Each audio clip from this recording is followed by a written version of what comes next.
about growing up in Buffalo?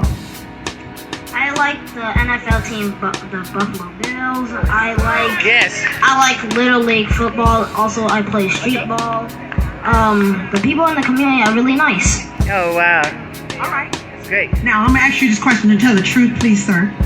Did you write that or did your mom? My mom. Give me them notes. We'll all do. He wrote it. Yes. She just transcribed Y'all it. be the judge. Should we let him read from these notes? Absolutely. Or should we ask that he say it off the top of his head? Absolutely. Notes. Notes. Give him the notes. Notes. Give him the notes.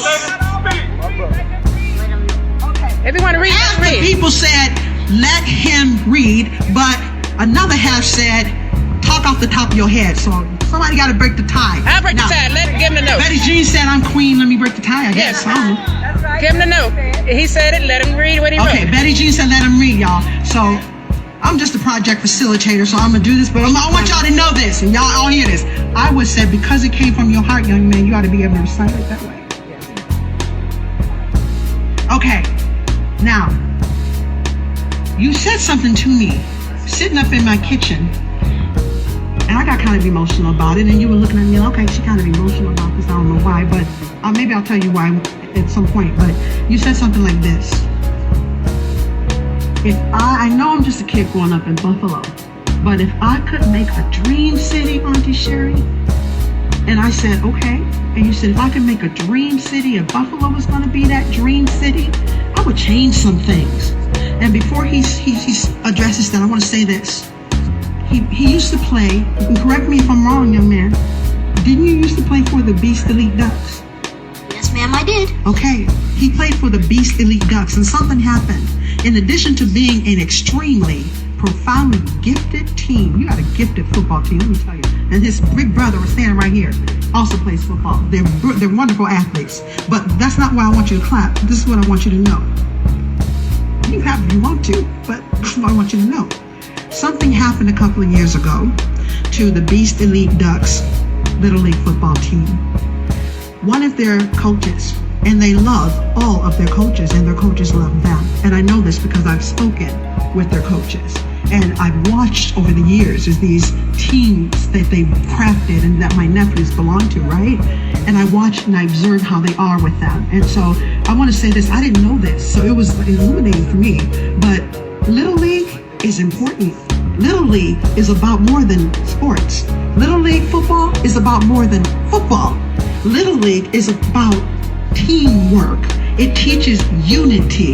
It teaches responsibility, personal responsibility. It teaches community. It teaches community accountability. So when you see teams out on the football field and they play in Little League football, especially Little League football, you know what? For me, I feel wonderful every time I see it. And I see the families, and I had never really connected the two together for some reason. You see all those women, those mothers that are out there. You see all those fathers, those men that are out there. You see all those coaches, those adults that are out there. You see the people who just, maybe the senior citizens that just come for something to do, to be around young people, and they're supporting Little League sports. All of that is important. So the Beast Elite Ducks, one day after practice, a couple of years ago, there was a fight. I'm sorry, it was a game. There was a fight that broke out, and the coaches went to intervene because it was a very serious fight. It was between young people in the neighborhood who lived in the neighborhood, I guess, but they were in the neighborhood at any rate. And one of the coaches in particular, went to stop a young man from shooting another young man. So a gun was brought to a fight, okay? A gun was brought to a fight. What probably should have been, if it had to be a fight, should have been a fist fight. But a gun was brought, and that coach's life was taken from him. And it was taken from his family, and it was taken from his team, and it was taken from his colleagues, and it was taken from our community, which means it was taken from this region. These children up here, these young men, were on that team, and that was their coach. And his name was Norzel, Coach Nori, is what he was lovingly called by these young men, Coach Nori Aldridge. And so we want to say to his family, Amen. we are so, so sorry, and we are so grateful for his life lived so very well, and for what he did in the lives of my 2 young nephews, who not only play football well, but they are outstanding young men. They are upstanding young men, and every one of their team members is just like them. Amen. In that aspect and regard. So can you, sir, I'm sorry to keep you waiting, but I just wanted to say that because I know that you loved Coach Nori, and I know you did too. Yes, I did. Yes. So having said that, what did you tell me? What would you change about Buffalo, and what would that dream city be like? So, raise money for the community, help struggling families pay rent, sponsor a flag football team and take away speed bumps and leave 1 per street, build a community centers to offer free activities like weight rooms, video game rooms, computer learning rooms. I said weight room because over the pandemic, people are struggling to get their workout in, so we decided to do that. Great. And I said video game room. Hey, yeah. So kids can learn how to create video games like I did in summer camp. So I want to teach them. And a learning room is for kids who has problems with their rides to school, so they can just learn at the community center. That sounds good. Thank you. Thank you, grandson. Thank you, Master Grant. And Thank you. young sir, You're welcome. you are a prince. You're a young prince, and I'm so proud of you. I really, truly am. Love you very much. Thank you. That was wonderful.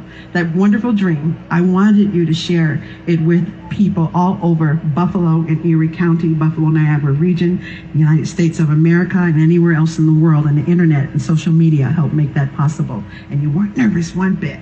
Thank you so much. Amen. Thank you. Thank you all for being out here. I really appreciate that. All right. Interesting. All righty. Are you ready? Yes, we're ready. Are you ready? Yes. Say you ready. We ready. All right. We mentioned Mr. Frederick Douglass, and Frederick Douglass, I didn't know this. Frederick Douglass had like 5 names in his name, and he acquired the name Douglass from a family after he was already Free. who he was. But this young man is going to tell us, in Frederick Douglass's words, what Frederick Douglass's response is to persons who attempt to quantify or qualify or discount, marginalize, or otherwise denigrate when Black and African American community individuals indicate regarding our experience in slavery. And I want to acknowledge right now, because I just caught out of the corner of my eye, Mr. Garnell Whitfield, son of Mrs. Ruth Whitfield. And sir, would you bless us before we do this? Would you bless us, please? Would you say a few words? Would you please? Sure. Let's get him finished. Because he's here and I want him to. Can we do that, please, Mother? Yes. Thank you. Thank you. Do you mind? Thank you. He does not mind. Thank you, sir. Thank you. And I'm going to get the plaque.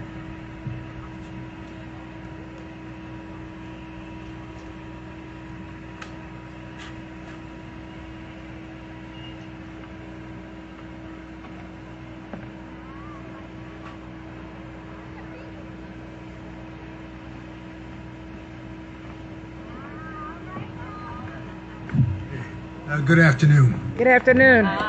It is an honor and a pleasure to be here in your company. I was invited here by Sister Grant, Betty Jean Grant, and others. I really don't know why I'm here actually, but I'm thankful to be here. You guys have been great for us. You guys have put your arms around us, not just on May 14th and not just since then, but I've been here all my life and have benefited from the support of this community. I really take it very seriously, our service to you, and you guys have really been a blessing to us. So I just want to thank you for that. Just coming from Dr. Triggs' memorial service, so forgive me for being late. But you know, all of us have things that we're going through in our personal lives. What happened to us on May 14th, obviously that was not in the norm, but every day on the streets of this city, every day in this community, people suffer traumatic losses. People are traumatized, either financially physically or otherwise, gun violence. We all have some stories to tell. We've all gone through a lot, but God's been good to us. God's been good to me, and I just thank Him for allowing me to be here today, to be in your company, and to hear these young men who are our future, representing their ancestors, representing us. We're very thankful for that. Love you too. And I just want to say on behalf of the We Are Women Warriors organization, Mr. Whitfield, we are so sorry. Our hearts are with you and will be forever. We shall always be an organization, and there are so many. I know you know this, but I just want to say on behalf of my mother, Betty Jean Grant, I wish we could take back days, and I wish your dear mother could be in the body here, physically present, but she is here in the spirit. And God bless and keep you and your loved ones forevermore. Thank you. Thank you. Thank you. I just want to say,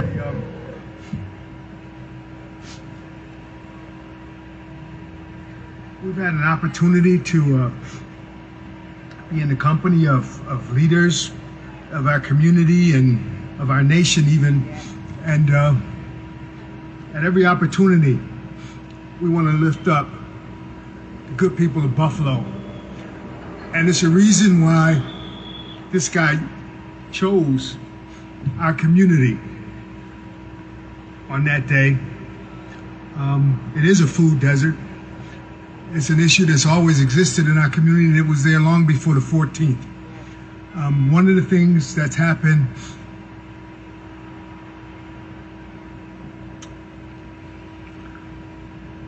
with the passing of these 10 is that some light has been shined on some long-standing issues in our community and in our lives. So already their deaths have not been in vain, and we are committed. We are committed to continuing to lift up these issues and to work for the betterment of our people and our community. We thank you so much. This means a lot to us. Thank you again. Thank you. Appreciate it.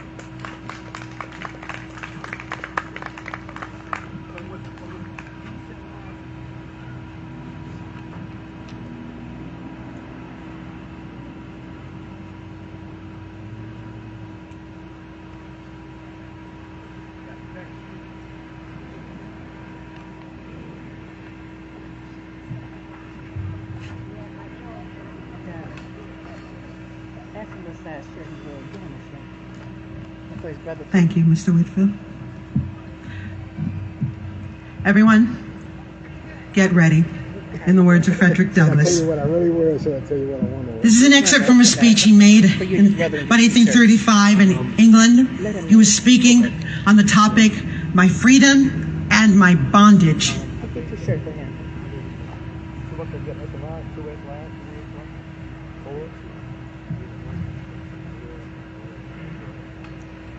Now, what is this system of slavery? This is the subject of my lecture this evening. What is the character of this institution? I'm about to answer the inquiry. What is American slavery? I do this the more readily since I have found persons in this country who have identified the term slavery with that which I think it is not. And in some instances, I have feared in doing so, have rather unwittingly, I know, detracted much from the horror with which the term slavery is contemplated.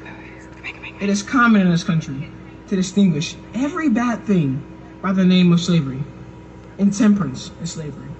To be deprived of the right to vote is slavery, says one. To have to work hard is slavery, says another. And I do not know but that if we should let them go on, or to minister our necessities, or necessities at all, is slavery. I do not wish for a moment to detract from the horror with which the evil of intemperance is contemplated, not at all, nor do I wish to throw the slightest obstruction in the way of any political freedom that any class of persons in this country may desire to obtain. But I am here to say that I think the term slavery is sometimes abused by identifying it with which that it is not. Slavery in the United States is the granting of that power by which one man exercises and enforces a right of property in the body and soul of another. The condition of a slave is simply that of the brute's beast. He is a piece of property, a marketable commodity. In the language of the law, to be bought or sold at the will and caprice, meaning discretion and whim, of the master who claims him to be his property. He is spoken of, thought of, and treated as property. His own good, his conscience, his intellect, his affections are all set aside by the master. The will and the wishes of the master are the law of the slave. He is as much as a piece of property as a horse.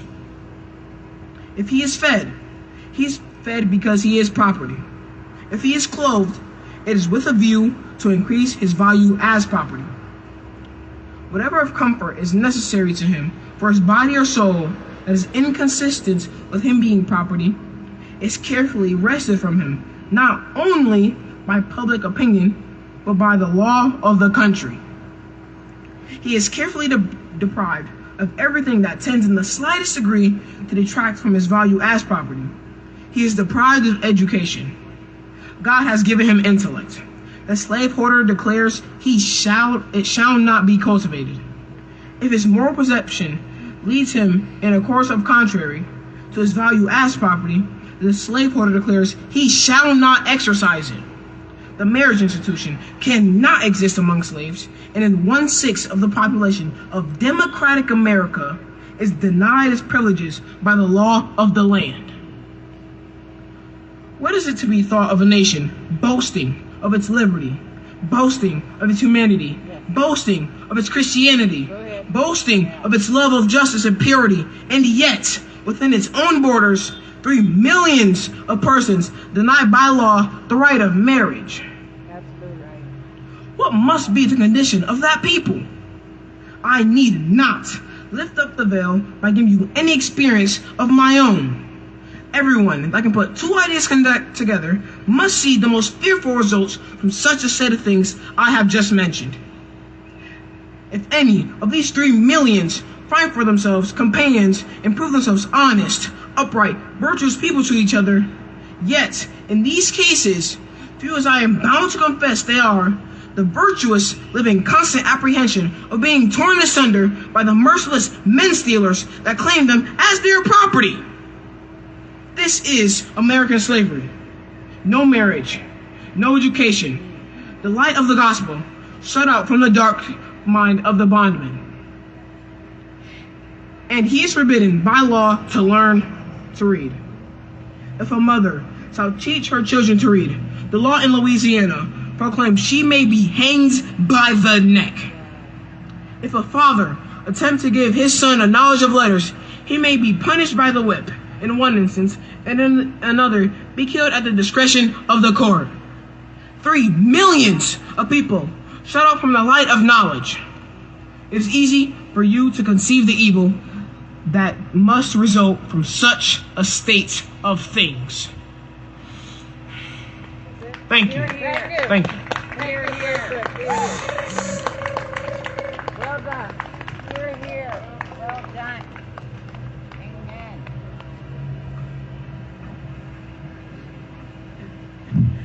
I told my nephew, junior community all-star, I said, well done. And when he walked by, I said, you'll know me, ask you to do this again next year, but as a different individual. We have 2 more youth. Mr. Langston Hughes, will you report to the stage? Thank you, sir.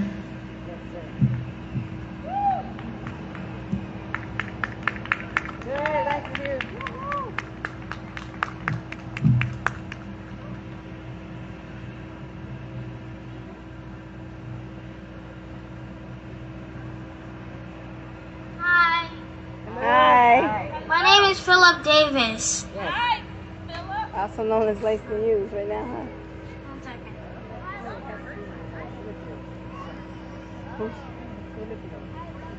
This is from Langston Hughes. I too sing America. I am the darker brother. They send me to eat in the kitchen when company comes, but I laugh and eat well and grow strong. Tomorrow I'll be at the table when company comes. Nobody'll dare say to me, eat in the kitchen then. Besides, they'll see how beautiful I am and be ashamed. I too am America. Yes. Yes. Right. That's right. That's great. That's great. Ashay. Yes. Thank you. Thank you. Woo! You're welcome. Thank you. Bye. Bye. Thank you, young sir. Mr. Langston Hughes, can we give him another round of applause? That was wonderful. My name, yes.